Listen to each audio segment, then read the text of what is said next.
Good afternoon, everyone, and thank you for attending our final event as part of the West Lecture and Visiting Poets and Writers series at Brevard College.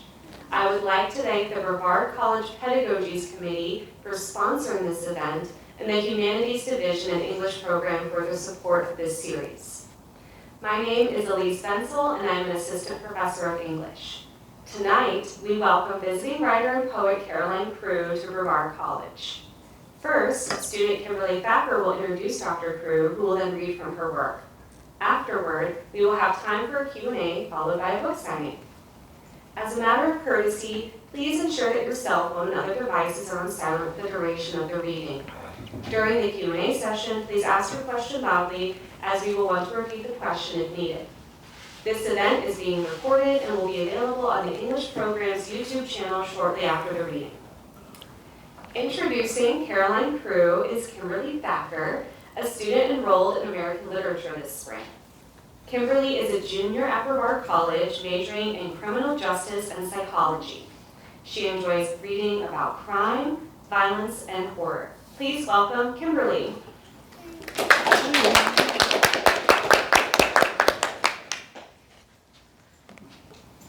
This afternoon, I have had the pleasure of introducing Caroline Cruz, a unique poet and essayist. When you hear or think about the word violence, what comes to mind? Men, women, fighting, assault, blood. Now think about what comes to mind when you hear the words woman and violence together. Cruz's essay collection, Other Girls to Burn, vividly comments on the issues of women and violence. She uses different stories, interviews, and even crime scene reports. Some have sentences that can read just like verses in conversations within her work express and show the violence that women take on. Throughout her essay collection, she uses different agricultural tools of poetry, lyrical language, line breaks, mythology, imagery, and metaphors. My experience while reading this book kept me on the edge of my seat. It was also very interesting to read and see others' viewpoints and stories.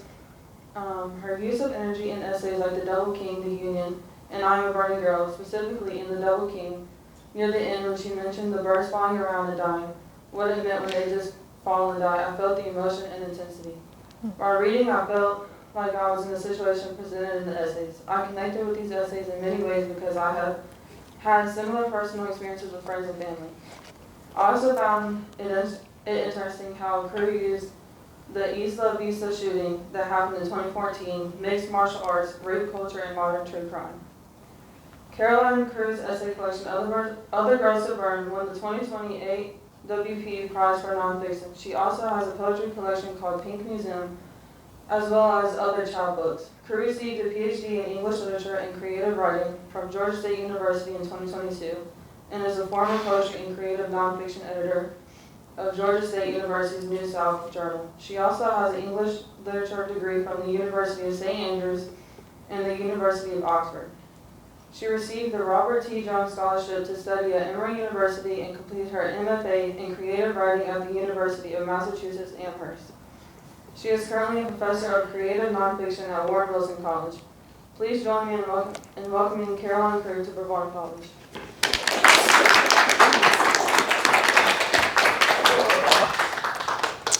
Thank you so much for that introduction. That was really kind. I also especially appreciate the shout out to the Double King because my dad passed away this year, and it's like nice to have people live forever in books. So I like to start readings with someone else's work because sometimes like reading about yourself for an hour feels like a bit much. So I'm gonna read one of my favorite poems from The Cipher, which is a book by my friend Molly, who passed away right before the pandemic started. And this is called Bee in Jar, which I think is a Skyrim reference. I don't get it. But if you get it, please explain it to me. Okay, so this is Bee in Jar. You cannot help knowing, said Tolstoy. The world is a distance to go. Remember, once you were good for nothing and you didn't know it. Cedar branches live a little while on the fire. Some young swallows come over some sea and then turn back on their first migration. Only matter can be transformed into matter. Things are not matter. Things that are not matter cannot be transformed. The key is cut by the lock. You will code, then decode your mind. You will save yourself. You cannot help it. All right, so I'm gonna read a couple of essays tonight. And it's been a while since I've done this in person, so I'm gonna mess up. All right, so thanks to Elise kind of like helped me choose some essays, and I decided that one of the things I do a lot is write about relationships, which I know we all do. And one of the things I don't read enough are essays that I've written about friendships. I don't think we talk enough about friendship breakups. Like, I am getting on in my 30s now, and like, bar none, the most dramatic and awful breakup of my life was with my best friend. Like romantic relationships, sure, but like just doesn't affect you in the same way.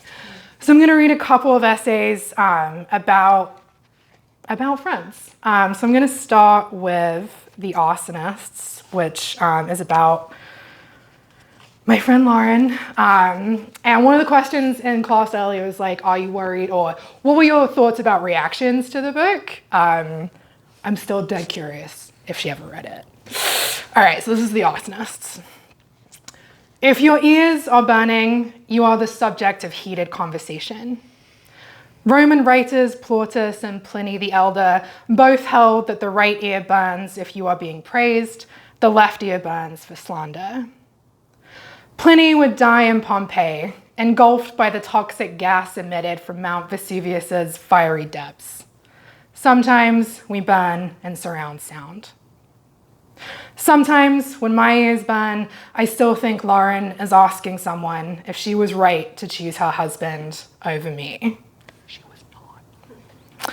Only women were burned for treason. Men were hanged.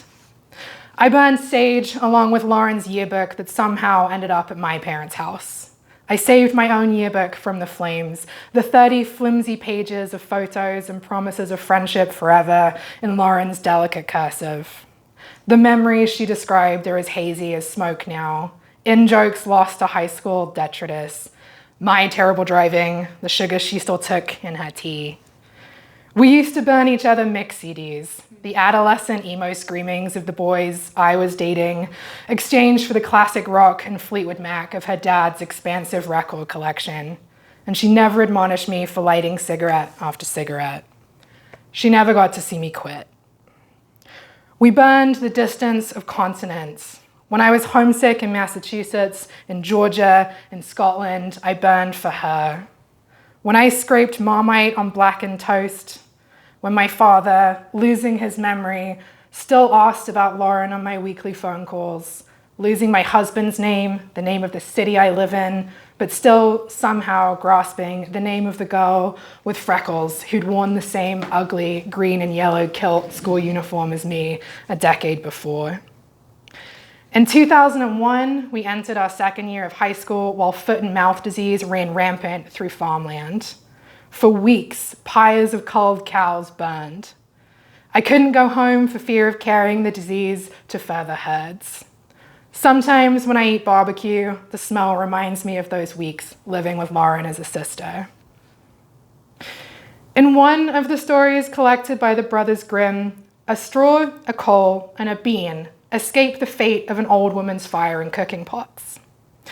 In the camaraderie of lucky escape, they travel far together, farther and farther until the merry band find themselves at a brook with no bridge. So that the friends may move forward, the straw lays herself down to form a bridge. The coal, being selfish, pushed ahead impetuously to walk over the water first, the bean following behind him. The straw burned. The coal fell and fizzled in the river. The bean fell but floated, finally drifting ashore, but had swallowed so much water that she burst. A tailor, passing by, took pity and sewed the bean back together, whole but mourning. The moral of the story is that no one escapes the fire unscathed. Perhaps that is the cost of friendship. When Lauren's then boyfriend, now husband, flew in another woman to fuck for 3 weeks while she visited me, I thought we would burn him in effigy. Visiting from England, Lauren was driving across the southern states with me. It was the furthest we'd ever lived apart. Perhaps they burned effigies at their wedding. I wouldn't know. I forget whether the bridge in Oxford, where Lauren fled to me after he finally admitted infidelity, is called the Bridge of Tears or the Bridge of Sighs. Either way, she burned it. It took 2 years for him to tell her the truth. She wasn't the first to know.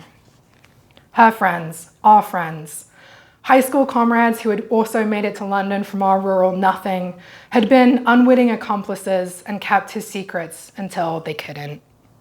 I don't remember the exact match that struck, but someone told Lauren's twin brother and the heat was on. More than anger, she melted with shame, dripping red sheets of it. She stayed with me for a while, sleeping on the floor of my tiny apartment. The way I remember it, she was weeping. She built the bridge to go back to him, and I burned it. Afterward, he told me this was my fault, that I was a wedge between them, that my grief at holding the fragments of my best friend together was poisoning their reunion. He yelled and yelled at me, and Lauren told me she didn't know who to believe.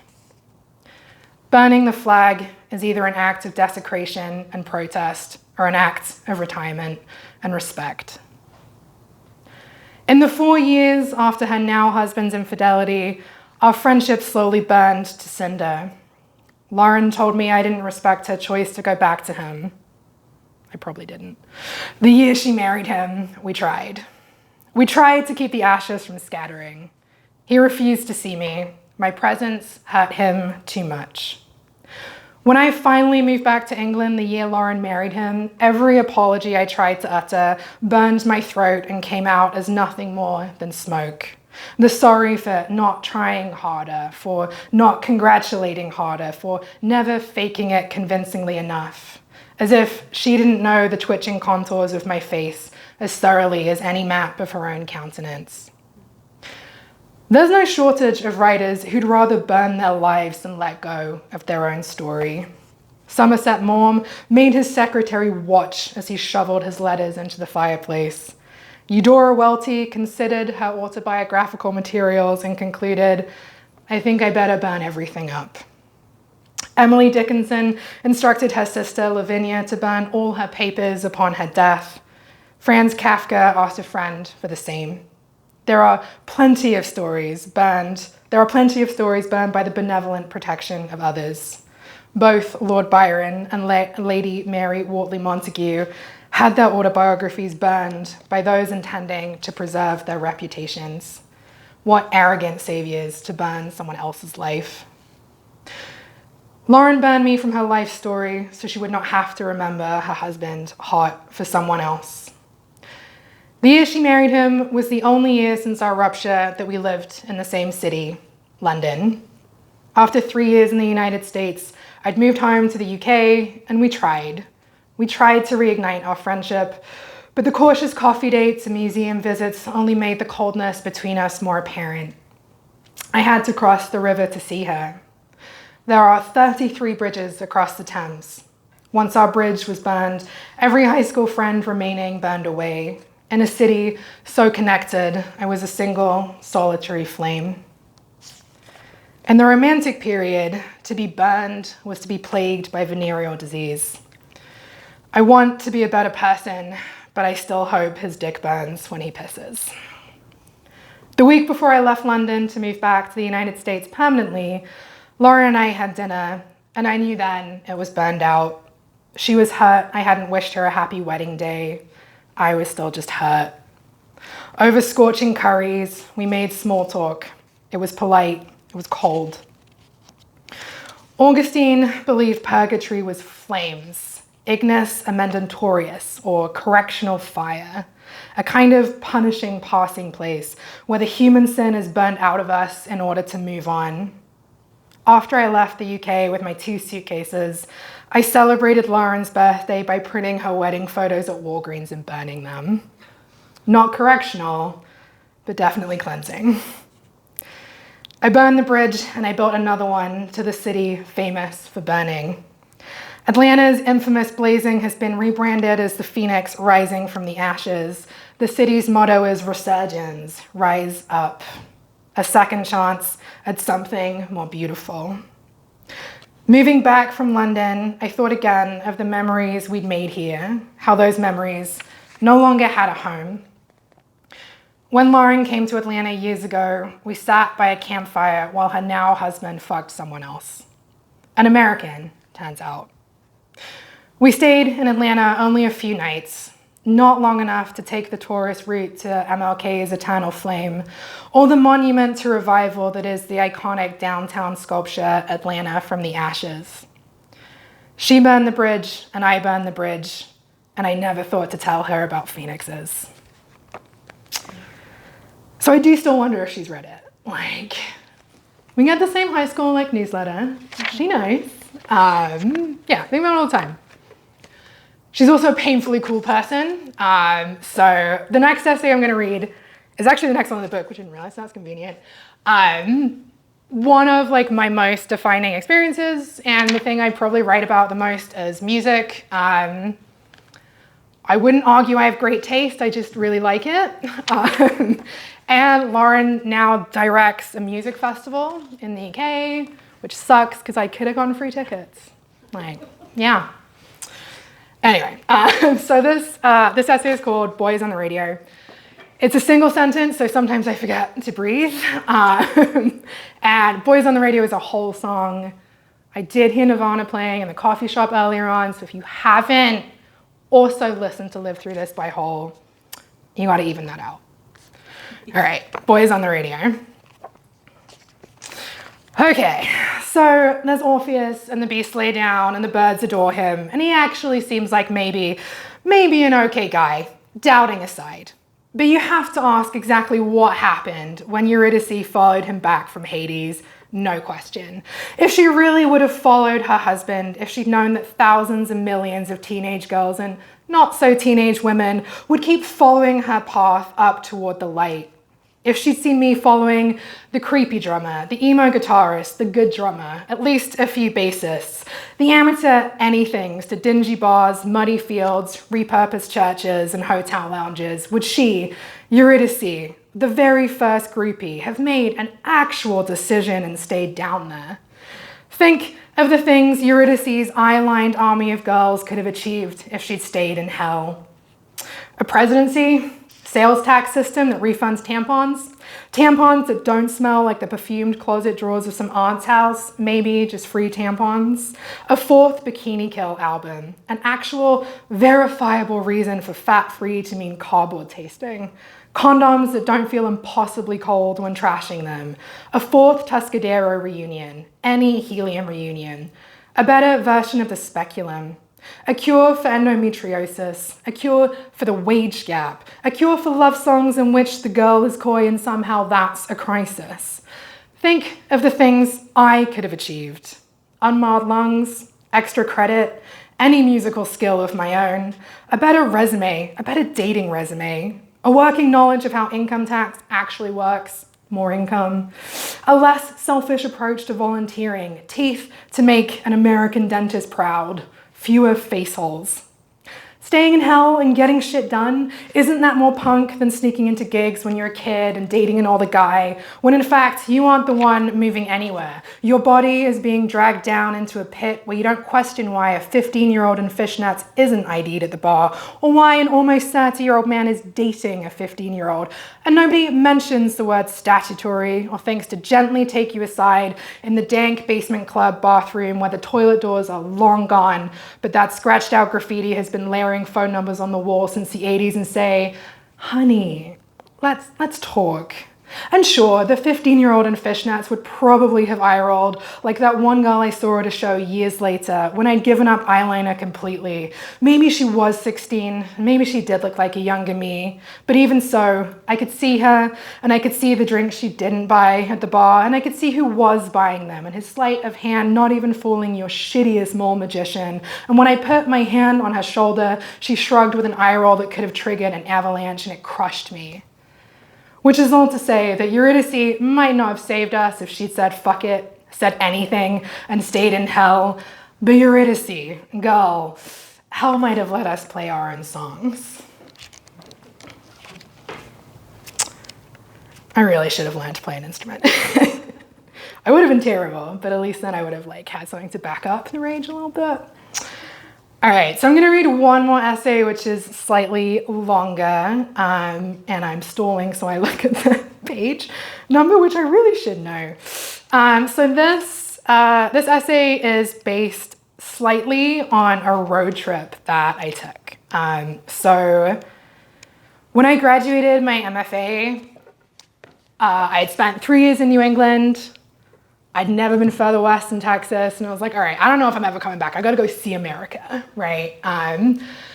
So we started in Pennsylvania, came all the way down the East Coast, went all the way across to Arizona, and then up to Portland, made it to Denver, had a huge plan to go through the Midwest. At that point, we were done.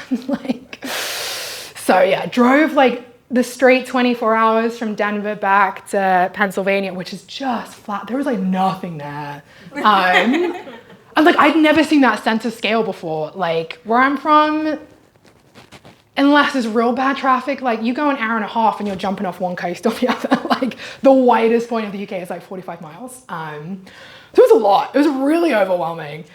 But nowhere, there is nowhere to drive for me that is better than driving into Vegas. It just feels fake. It's never gonna feel real. It just emerges out of nothing. I'd never been to a desert. I didn't know what that was like. Yeah, so Vegas was a lot for me. And I kind of want to go back. I've never been back. Although there is now, this year, a direct flight from Asheville. So, you can recreate this if you want, but maybe only the good bits. All right, so this essay is called the Discomfort Index. It's a little longer, and appreciate the patience. There is no personal space in Vegas. It's like they got to the desert boundary of the Mojave Oasis and realized they had to turn back, fold in on themselves, maximize the limited resources, and cram. In the tidal weeknight crowd by the Bellagio fountain, the canopy cover gives one man the opportunity to grope me at the crosswalk and fade into the crowd before I can turn to see whose hands grabbed my ass. I drove 1,000 miles to get here, and suddenly America is small, hemmed in. Our second night in Vegas, the clock ticks to spectacle again. We head out to Olympic Garden, a strip club that promises a male review, a new experience for us as a couple, and one of the more fun attempts at navigating gender parity in our relationship. Traffic on Sahara Avenue keeps us with our enthusiastic cab driver for an hour, draining the buzz we've built. My boyfriend takes over the cab stereo to put on the only song he can play on the piano, Against Me's Baby, I'm an Anarchist. Holding on to the last of our drunken glow, yelling in tandem, no, I won't take your hand, and marry the state, which is a little ironic. I allowed myself the naive idea that we were radically rewriting our heteronormative script of love. We're too late. We arrive at Olympic Garden just before 1 a.m., sober. The male review has closed, so instead, we settle in by the stage, wishing for something other than $11 Budweisers, and slip back into the regular script. The Discomfort Index refers to the comfort of a place based on its humidity, how much air is in the room. In the Vegas strip club, our air is perfectly regulated. A museum interrupted only by display. For these few hours, I am not the only woman as a spectator. A small rotation of us keeps up throughout the night, our number waxing and waning, not only through the curtained front doors, but also by the veils drawn back by the dancers themselves. In the bathroom, I double take the brunette who had been on stage 2 songs ago. I catch her eye in the mirror as we both soap her hands. Her smile, now different, now warm, opens the multitude. How many of these women are there? How many roles must we play? How many of those roles have we written ourselves? To be a sex object is to be emptied and rebuilt as a prop for someone else's desire. Almost every dancer that takes the stage makes me her understudy. I am poured and praised, my breasts no longer personal property, my glasses removed so that my face may fold into clavicles and cleavage. If all the world's a stage, I'm a prop for its lead actress. If Vegas is the spandex and choreography of professional wrestling, Atlanta's strip clubs are the raw beauty of boxing. The Claremont Lounge is the oldest and most legendary strip club in Atlanta. It was, for a brief time, my most beloved college haunt. Among the many things I learned at that tiny dive bar with $2 beers was that a woman could set her nipples on fire and that I was ready to love my body. The women of the Claremont were not the stereotype performers of public or private imagination, but staked their own stars in the constellation of size, age, color. And though the economy of attention was a swamp for me to wade through, one that I didn't understand at that point, 22, far from home, I could see past the smoke and dollar bills and knew that they, all these women, were adored. I have a certain nostalgia for the Claremont, that much I have made obvious. But in the glare of excitement, I neglected to see what made this a significant space. Not just inclusion, but comfort. The city of Las Vegas was founded on May 15th, 1905, the festival of the Roman god Mercury. Mercury, the messenger. Also, patron saint of financial gain, commerce, travelers, trickery, luck. It is easy for any Las Vegas story to become a fable. In Las Vegas, you can go to New York or Paris or Venice, a microcosm of the Western world. It's the capital of capital. When it comes to what happens in Vegas, it is wise to remember the other cliche, don't shoot the messenger. The messengers here undulate in various forms of undress. A weeknight in Vegas with no convention in town means Olympic Garden is almost empty. The dancers move toward us with more than gravity. They reach the boundary of my boyfriend's person and stop. With me, they keep going. They touch me just as they touch themselves. I do not want this attention. In the same way that chips are not real money, advances here are only a facsimile of affection, and yet I do not say no. I do not whip my head as I did on the street, eyes fired to find the perpetrator, solid lecture loaded on the tongue. In this economy of attention, perhaps it is foolish to complain of free services rendered. The men of the club tip more, buy more drinks, upgrade to a VIP suite to receive this type of attention. That I receive it for free does not make me a blessed consumer. It tells me I have no power to consume at all. Discomfort comes to modern English from the Old French déconforter, to sadden, to annihilate. Comfort is a tricky concept, a privilege of a concept, one does not notice it until it's lack. Less flashy than joy, a duller bird than pain. However, we are taught shame, not discomfort exactly, in responses to nudity, and one does not feel annihilated by shame. Shame glares its light on us, blaringly restates our presence in the situation. So it is not shame I feel, not expressly, at being touched by Olympic Garden strippers, not yet. Discomfort, to be annihilated. In a moment that comes closest to breaking my polite veneer of spectatorship, a woman rises her body up my torso and licks my mouth. Unprompted, a stranger licks my mouth. Our mouths connect, but our eyes do not. She is looking at him, the man next to me, the person we are performing for. No longer a spectator, I am part of the show. The attention I'm given is not for free. It's a ploy for tips elsewhere, annihilated from person to prop. This is when the shame comes, the red glare apparent on my face despite the dim lights. How can I say to this woman, who understands us both as sex objects in the world that we are given, not me? What right do I have to draw the line between us? I am not a prop for his entertainment, but you are. You may use your body for this, but not mine. I am different. And would either of us pretend in that utterance that different does not make its meaning as better? And who among the two of us is wiser? A woman clinging to the arbitrary difference, still groped in the street, who that very morning had worn lingerie her boyfriend bought her as a visual treat, or the woman who sees the fundamental sameness, the single level at which the men of the club regard us. Devil's Point is Portland's self-proclaimed rock and roll strip club.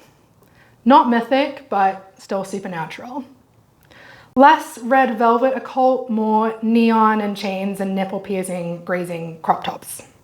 It seems the devil is in the details. Before patrons enter the club, beneath the flashing cartoonish Satan, a bouncer politely addresses the boundaries. The rules are sharply drawn. No touching, $1 per song minimum tip, don't ask for special attention if it isn't offered. Punter, bouncer, bartender, stripper. Where each of us began and ended, as well as the spaces between us, were clearly and concisely charted. The club's clouded light could not fog the slick aerial swipes of legs snaking and arching from poles, entrancing me easily. Skin glowed perfectly, unblurred by handprints, as the drone of the music was totally lost in the rhythm of wanting more. Outside for a cigarette break, one of the dancers and I discussed yoga practice as comfortably as acquaintances, wasting time in an elevator. There is no Olympic garden of myth, at least none that my crude study can find. Like Vegas itself, the club is a facsimile of a myth that never quite existed. When myth returns for me, it's my dad who is the messenger. A moment, perhaps, to explain my father. Strangers have always assumed he's my granddad. Because he was in his 60s when I was born, this is not a rude assumption. My father is a man of his generation and so not really given to turning out his inner life. But dreams? He has a prophet's fascination for dreams. I don't believe I ever received the birds and the bees talk from my parents, but when I was old enough, my dad told me his worst young nightmare, still clear in his memory from his teenage years during World War II. In the dream, a Women's Land Army member who he'd been seeing, Janine, stripped for him in the barn and they fell together, entwined. He felt her skin underneath him change, become thick and soft. He looked down to see her transform into a tiger. Then she mauled him. This dream shook him so much he ended their relationship. Those are the mythic creatures I was given to understand sex. Is this so different to the myth that strip clubs sell us? Or the fairy tale of the porn magazine left in the hedge by the railway station? That's such a British thing. I don't even know how to begin on explaining that. Eventually, we all rely on archetypes. So, when the myths return to me, it's my dad who is the messenger. I ask him, have the doctors confirmed heart surgery? And he tells me he's been dreaming again. A deflecting, though affirmative answer to the question. Of course he is anxious, but a yes would be too much of a defeat. Instead, he says he's been dreaming of mythology. That's how he mispronounces the word, stretching it out like he's still chewing on it. Like a prophet, he says he didn't know the word before it came to him in his dreams. Dreams that spewed out awful creatures, writhing into horrible stories in a city he was glad he dreamed was ruined. So I tell him the awful stories I learned, because I never knew the myths either. After he hangs up, I wonder if we aren't given myths when we're young, do we make them for ourselves?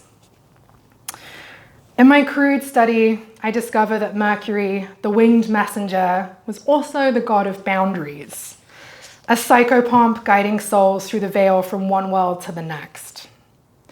In his guarding of this most opaque boundary, Mercury was charged with taking the loquacious but beautiful nymph Lara to Hades.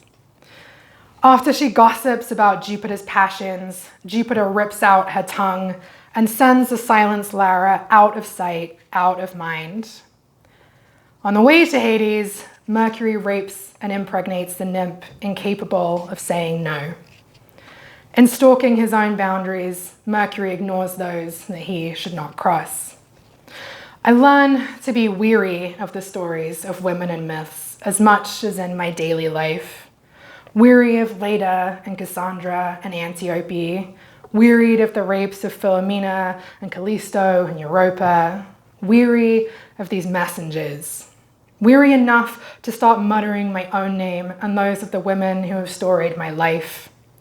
Weariness can be a comfort, a security blanket numbly fondled, a dull, safe space. The book that teaches me these stories has a kindly lens on the plethora of sexual violence in the pantheon.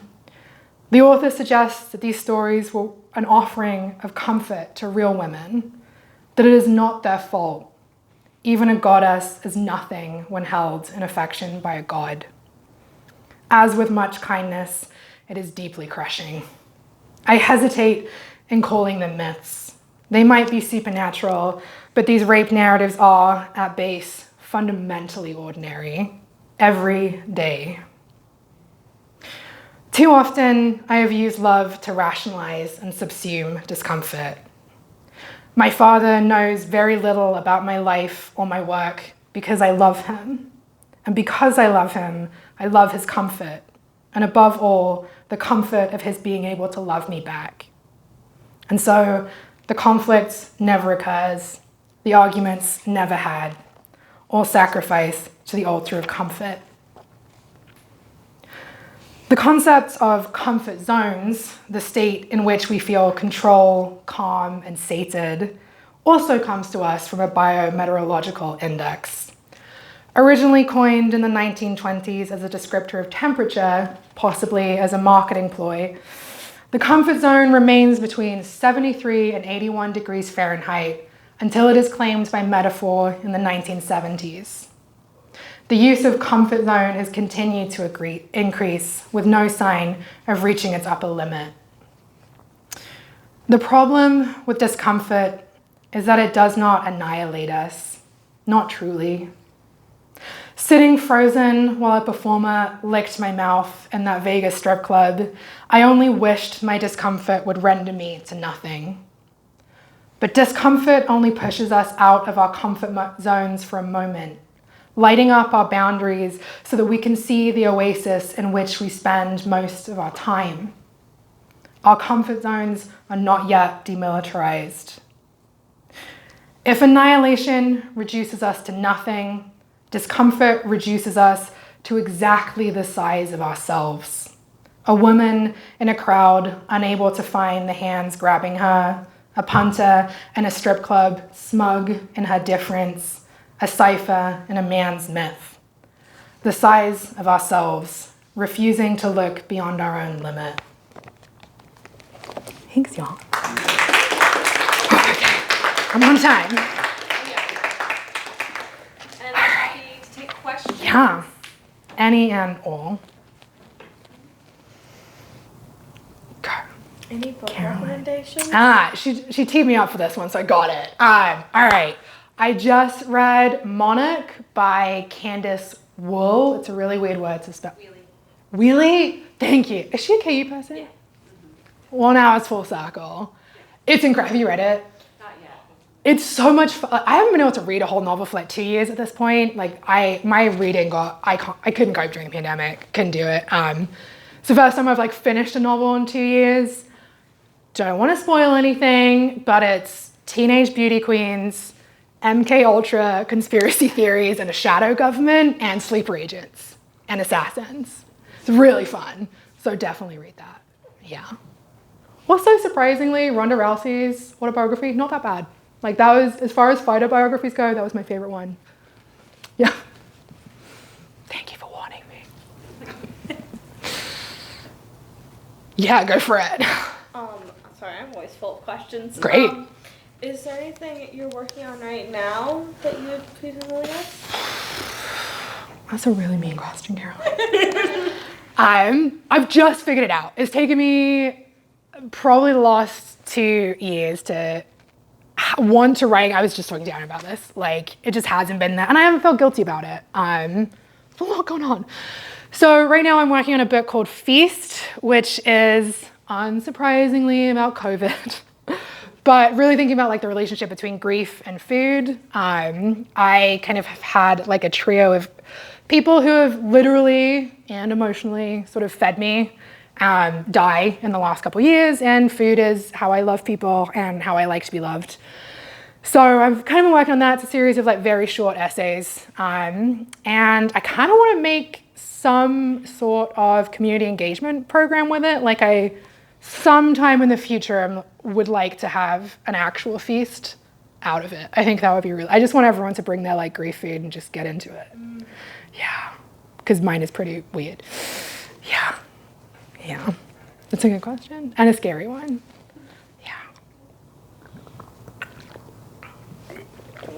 Yeah. Hey, this was an incredible reading. Thank you. Thank you. Yeah.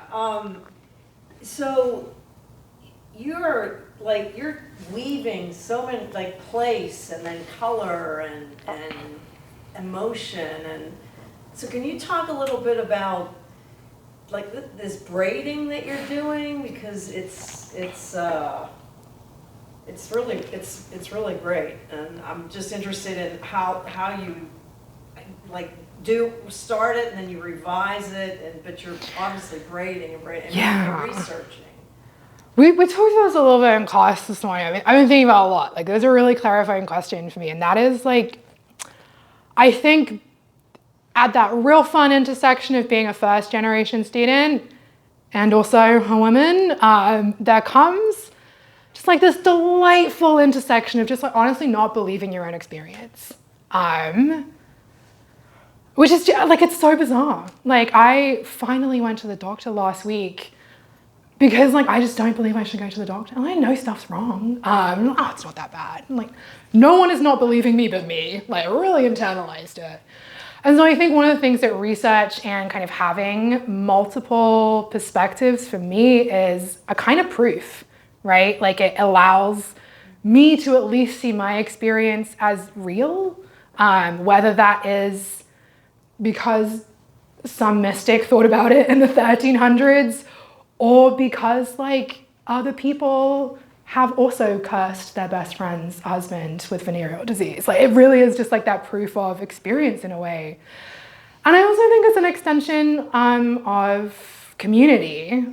Recently, I was fortunate enough to spend some time with Josephina Guess, who is a nonfiction writer at UGA, who is doing an incredible research project. She specifically moved back to Georgia to tell the story of a photograph of her grandfather's murder by lynching, right? Like, this is a community that still exists, it is in memory. And part of the way she framed research was just like this light bulb for me, where I was like, you know, I think it's so easy to think of research as something we do alone, and something, you know, we do alone in our rooms with our computers now. It's not a tangible thing. But the fact is, research is always an act of trust, and it's always an act of community. You are always asking someone, dead or alive, to share something with you. And when you're like investigating a project which is meaningful to you, you're trusting other people not to like mess that up or, you know, steal it. Not that anyone's really clamoring to write road trip strip club essays with me, but you never know. So I think like research can also really be a way of like being not alone, and a way to break down, for me at least, this kind of like really romantic, both big and little law, the idea of like, to be a writer, you have to be alone at your desk all day, which I can't do that. And none of those guys made it alone. They're only there because someone was doing their laundry, someone was cooking for them, someone was cleaning, someone was typing up the manuscripts. And kind of being able to see myself in community through research is really helpful. So I think that is at least the urge. And I think the sort of how that appears on the page, I don't get fiction. I don't get narrative structure. I'll try. I'm gonna try. I'm gonna study. I don't think it's ever gonna make it in for me. And so I think poetic structure has kind of been a guide for me in that some experiences, actually a lot of experiences, don't really fit narrative structure. And why would they? They're real. And experience is not always carefully crafted into a beginning, middle, or an end, or a meaning, or a happy ending, or a sad ending, or an ending that makes sense. And so being able to kind of think of an essay functioning a bit more like a poem, like in the way that a poem can have multiple engines, right? It doesn't have to be plot. Like a poem can be driven forward by repetition, or an image, or rhyme, just anything really, or an image system. It just like really helped me think of like, okay, there are ways that I can tell stories even when I don't feel like I can tell stories. Yeah. Also, I'm just low-key obsessed with color theory. It's really interesting. Yeah. Yeah.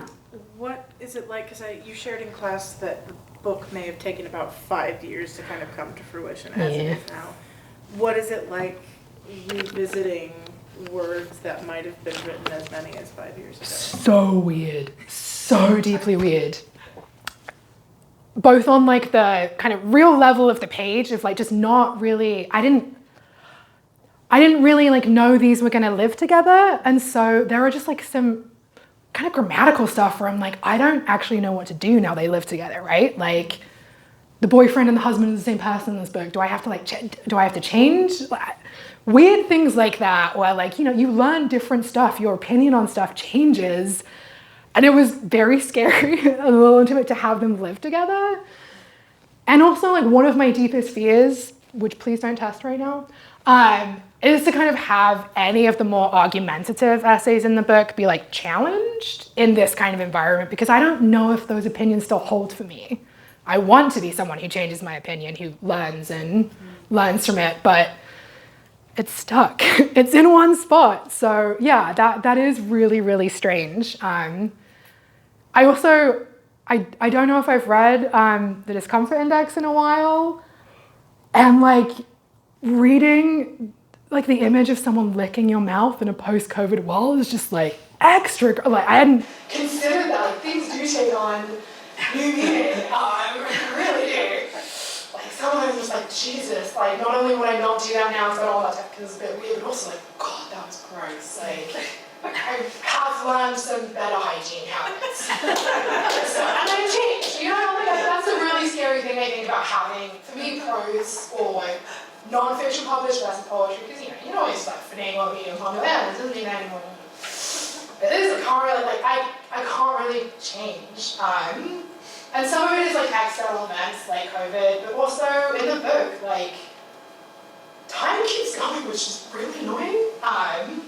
Like one of my favorite essays for me to write is the MMA essay, because like I don't have a ton of writer friends that care as much about that as they should, frankly, but also as much as I do. And you know, part of that essay is a deep, deep love letter to one of my favorite fighters, who after I published this, and the final scene is like him driving,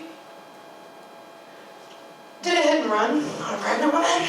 And I'm like, I don't know what to do with that now, right? Like what, because that image is irreparably changed and not great for anyone. So that is also really strange. But yeah, I think you just kind of let go and let go a little bit. Like, but it is scary. Yeah, really having one's own archive is terrifying. Time for maybe one more question? Yeah.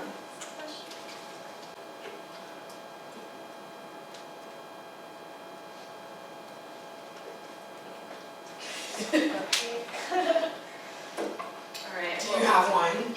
I don't know what you're holding back. You can ask me, I can ask ask like questions like all day. I would go like an hour with her. I already asked more questions. Well, yes, thank you all so much for attending and for your attentiveness and for the wonderful questions that you've asked Caroline this evening. We will stick around. I have one question. Oh, yeah. Sorry. No, go for it. What advice would you give to writers who wish to explore their own creative nonfiction? Oh, that's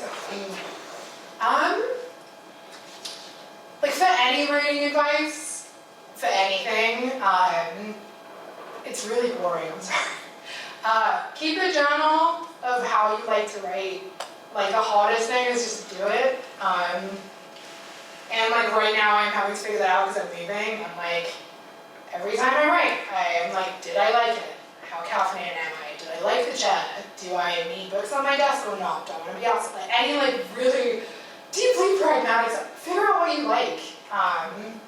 You gotta make it as easy as possible to get there. And also, figure out your process. You don't have to write every day. Like you don't. That doesn't work. I don't write every day. Like, that sounds terrible to me. But for some folks, that really works. So figuring out your process in a way that like doesn't cause you pain, and do that.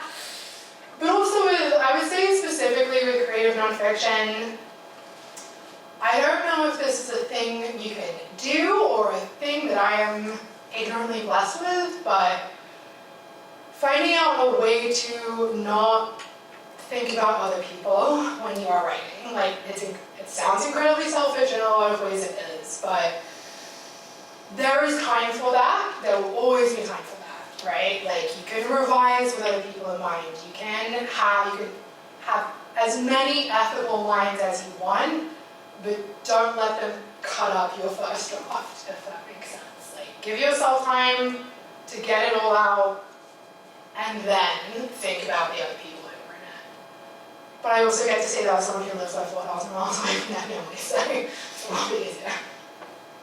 Yeah, terrifying question. Great.